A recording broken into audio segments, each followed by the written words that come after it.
नमस्कार विद्यार्थी मित्रांनो, आज आपण पोलीस भरतीचं मराठी व्याकरण आउट ऑफ कसं करावं याबद्दल सविस्तर चर्चा करणार आहोत। अगोदर मराठी शिकवायचो, आता गणित शिकवतो। मराठी गणित दोन्ही शिकवायला आपल्याला फार आवडतं।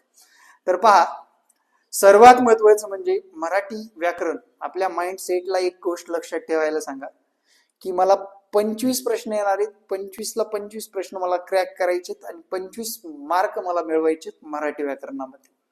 अभ्यास करताना एक गोष्ट तुम्हाला जाणवली असेल, प्रश्नपत्रिका जेव्हा विविध प्रश्न येतात त्यावेळेस आपले प्रश्न चुकण्याची शक्यता जास्त असते। या कारणास्तव बाळासाहेब शिंदे सरांचं पुस्तक वाचायचं आहे।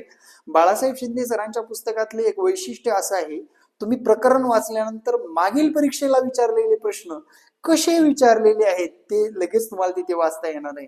आणि प्रामाणिकपणे प्रकरण वाचायचे, मागील प्रश्न सोडवायचे आहेत। खाली न बघता, बाजूला न बघता आपल्याला फक्त तेच प्रश्न दिसले पाहिजेत ज्यांचे उत्तर देता आली पाहिजेत। देण्यासाठी आपण मागचं प्रकरण वाचलेलं आहे। अशा पद्धतीने सराव करा, जेणेकरून तुम्हाला म्हणजे प्रकरण वाचा, प्रश्नपत्रिका सोडवा, प्रकरण वाचा, प्रश्नपत्रिका सोडवा, जेणेकरून तुम्हाला मराठी व्याकरण मध्ये आउट ऑफ मार्क मिळवता येतील। जय महाराष्ट्र, धन्यवाद।